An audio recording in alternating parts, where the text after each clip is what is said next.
तो दोस्तों आज के वीडियो में हम करने वाले हैं class 10th NCERT statistic exercise 13.1 का क्वेश्चन नंबर 7।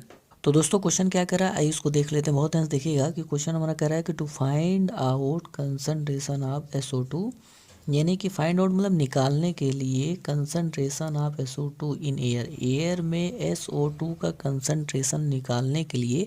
कंसंट्रेशन का मतलब आप ऐसा समझ लो कि मात्रा से संबंधित है, यानी कि कंसंट्रेशन का मतलब क्वांटिटी से है। तो बहुत ध्यान से देखिएगा कि एयर में SO2 की कितनी मात्रा है, उसी का कंसंट्रेशन फाइंड आउट करना है। बहुत ध्यान से देखिएगा। अच्छा, जो ये क्वांटिटी SO2 की दी गई है वो किस में दी गई है, यहाँ पे जो इसकी यूनिट है वो ppm है, यानी कि ppm में बताया गया है। ppm का फुल फॉर्म है पार्ट्स पर मिलियन। जैसे हम लोग चीनी लेते हैं तो किलो में उसको नापते हैं, तो उसी तरह इसकी जो क्वांटिटी है वो ppm में नापी जा रही है। यानी कि दोस्तों ppm एक तरह का यूनिट है। जब बहुत कोई छोटी चीज़ हमें नापनी होती है तो हम लोग उसे ppm में नापते हैं। तो बहुत ध्यान से देखिएगा, हम इसको फिर से बोल दे रहे हैं कि to find out concentration of SO2 in air, यानी कि हवा में SO2 का कंसंट्रेशन निकालने के लिए द डेटा वॉज कलेक्टेड, यानी कि डेटा को इकट्ठा किया गया फॉर 30 लोकेलिटीज़ के लिए इन अ सर्टेन सिटी, किसी खास सिटी में, एंड इज प्रेजेंटेड बिलो, जिसको प्रेजेंट किया गया है यानी कि दिखाया गया है बिलो मतलब नीचे, जैसे ये देखिए यहाँ दिखाया गया है। अच्छा, ये तो टेबल हो गई, कौन चीज़ कितनी है वो दिखा दिया गया है। हमसे लास्ट में कह रहा है कि find the mean concentration of SO2, यानी कि SO2 का मीन कंसंट्रेशन हमें निकालना है एयर में कितना है, इन द एयर मतलब एयर में कितना है। तो पहले हम इस टेबल को समझ लेते हैं।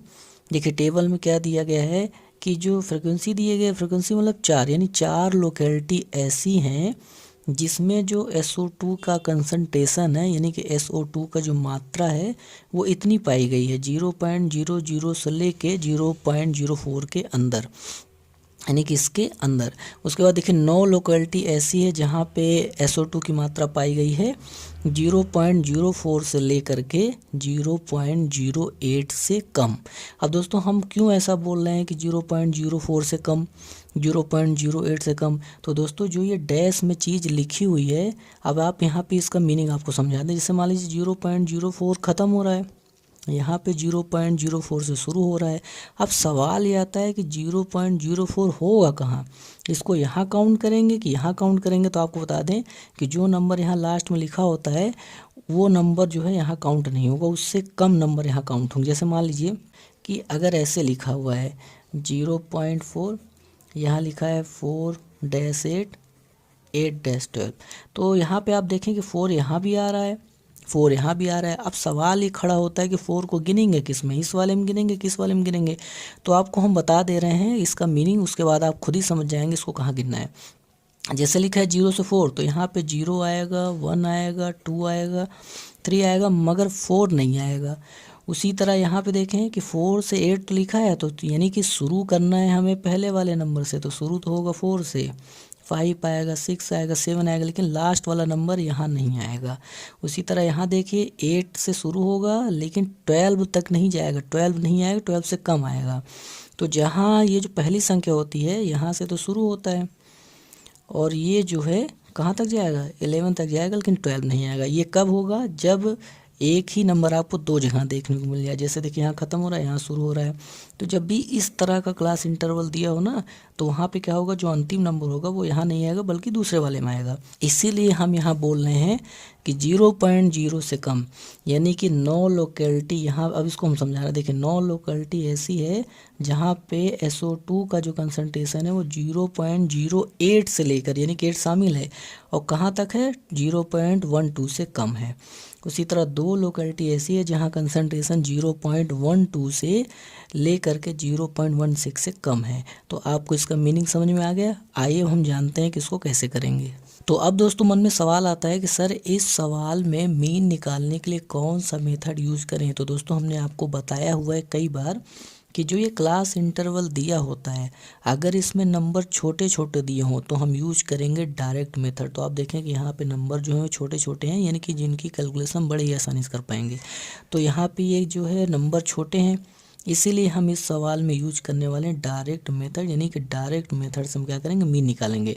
तो आपको हम बता दें कि टेबल हमने पहले से ही बना रखी है। ये देखिए अगर हम डायरेक्ट मेथड का यूज़ करके मीन निकालते हैं तो आपको 4 कॉलम वाली टेबल बनानी पड़ेगी। तो दोस्तों हुआ क्या है कि यहाँ पे लिखा हुआ है कंसंट्रेशन, हमने यहाँ पे गलती से लिख दिया है कंट्रीब्यूशन। तो पहले इसको हम सही कर लेते हैं। तो हम ये कह रहे थे कि 4 कॉलम वाली टेबल आपको बनानी है, जिसमें से 2 कॉलम आपको सवाल से मिल जाएंगे, उनको हू बहू एज इट इज़ यहाँ पे उतार लेना है। तो ये देखिए हमने उतार लिया है कि कंसंट्रेशन ऑफ SO2 जितना ये था पूरा यहाँ उतार लिया, और फ्रिक्वेंसी की जगह हमने यहाँ पे इसको जितने नंबर थे सब हमने उतार लिए हैं। अब हमें ज़रूरत पड़ेगी XI की और FI/XI की। तो चलिए अब हम क्या करते हैं, XI वाला कॉलम भरते हैं। दोस्तों हमने आपको बताया भी है कि XI वाला कॉलम कैसे भरते हैं, लेकिन फिर से आपको बता रहे हैं कि XI वाला कॉलम भरने के लिए करते क्या है कि जो ये क्लास इंटरवल दिया गया है इसमें जो 2 नंबर दिए गए हैं, एक है 0.0, एक है 0.04, इन दोनों नंबर को जोड़ के आधा कर लो, जो आएगा वही हमारा XI हो जाएगा। ये है 0.00 प्लस 0.04। तो आपको बता दें इसको करके आधा करना होता है, जैसे आप आधा करेंगे तो हमारा निकल आएगा XI। तो दोस्तों जब आप 0.04 में 2 से डिवाइड करेंगे तो हमारा आंसर आएगा 0.02 और यही आपका हो जाएगा XI। दोस्तों हमने यहाँ पे किया क्या है कि जो FI/XI वाला कॉलम था उसको हमने थोड़ा छोटा कर दिया, क्योंकि यहाँ पे थोड़ी जगह कम पड़ गई थी।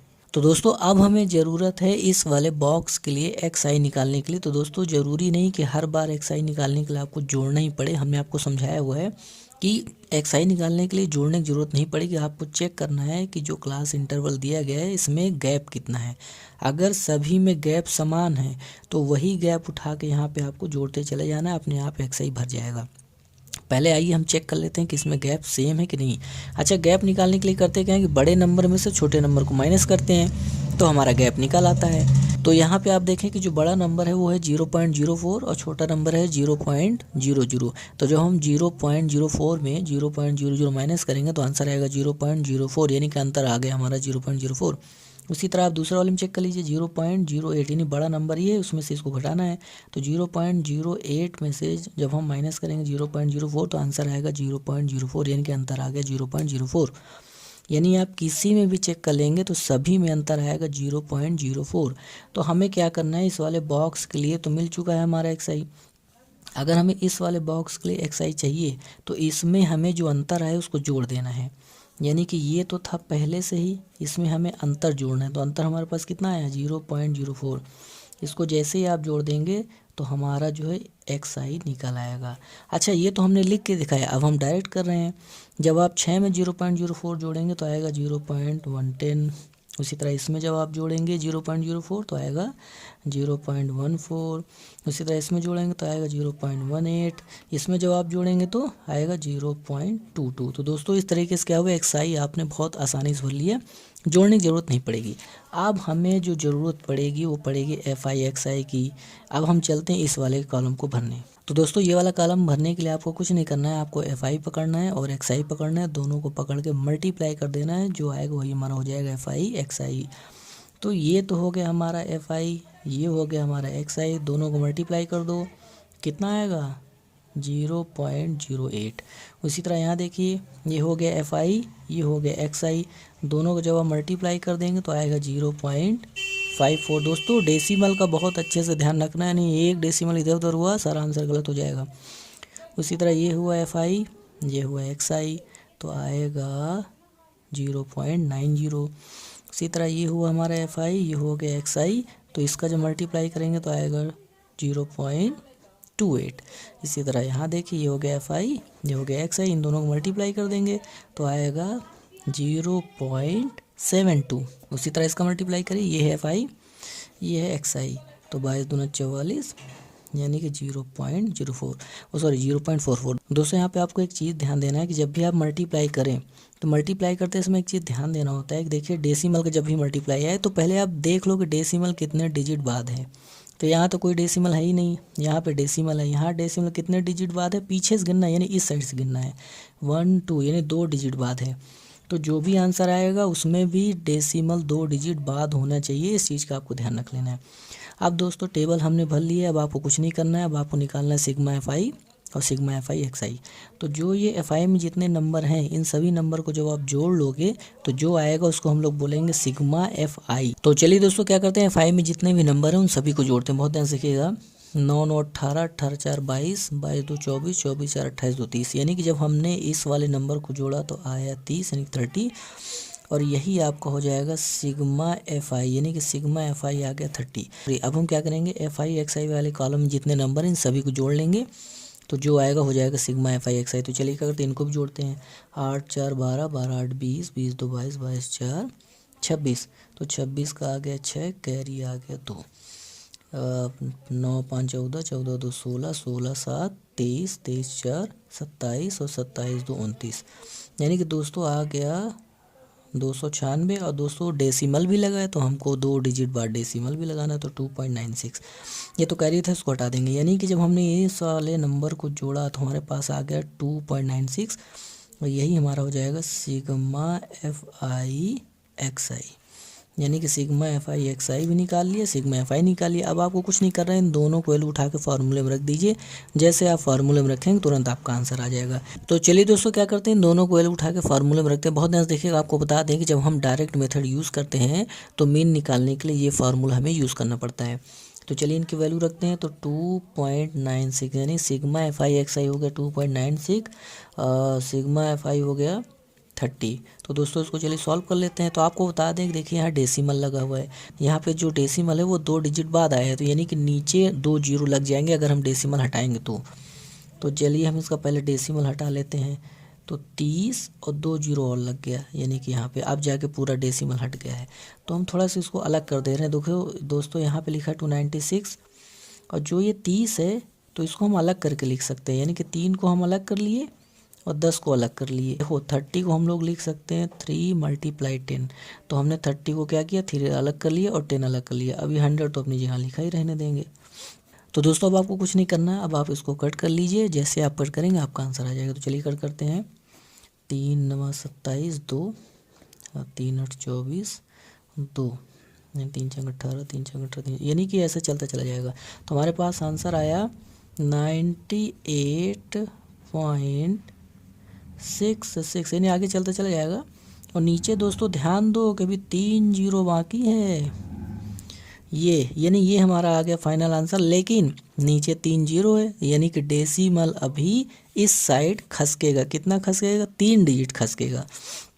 तो इसका आंसर हम कैसे लिखेंगे, तो ये डेसिमल 3 डिजिट खसक जाएगा, 1 2 3, तो इधर नहीं तो जीरो लगा लेंगे, यानी कि ये डेसिमल अब इधर आ जाएगा। तो हमारा जो आंसर आएगा वो आएगा 0.0986। तो ये हमारा हो जाएगा आंसर। ही आगे जीरो लगा देंगे क्योंकि आगे कुछ नहीं होता तो जीरो लगा देते हैं। तो आंसर हमारा निकल के आया 0.09866। ये आगे चलता चला जाएगा, क्योंकि हम लिखते हैं तो इतना ही लिखेंगे, पूरा आगे तक बढ़ा के नहीं लिखेंगे। तो ये आपका करेक्ट आंसर हो जाएगा, ये आपका रियल आंसर हो जाएगा। लेकिन दोस्तों होता क्या है कि बुकों में जो आंसर दिया होता है वो राउंड ऑफ करके दिया होता है, यानी कि एनसीईआरटी की बुक में जो आंसर दिया है वो राउंड ऑफ करके दिया गया है। राउंड ऑफ का मतलब आप समझते हैं, यानी कि लगभग में आंसर दिया गया है। तो लगभग में आंसर कैसे देंगे भैया, देखो 0.0986 को उसने क्या मान लिया, पूरा 9 मान लिया। राउंड ऑफ अगर आपने सीखा होगा तो आपको आता होगा राउंड ऑफ कैसे करते हैं। तो आंसर अगर अब इसको हम राउंड ऑफ करेंगे तो आ जाएगा 0.099, ये हमारा हो जाएगा आंसर। अब दोस्तों इसमें जो यूनिट हमें सवाल में दी गई है वही यूनिट इसमें चिपका देनी है। चूँकि हम निकाल रहे थे पीपीएम में, तो हम यहाँ लिख देंगे पीपीएम। यही हमारा सही आंसर हो जाएगा। दोस्तों ये भी सही आंसर, ये भी सही आंसर, दोनों में कोई ऐसा नहीं कि ये गलत है वो गलत है, बस इसको राउंड ऑफ करके लिख दिया गया। तो आज के लिए इतना ही, धन्यवाद।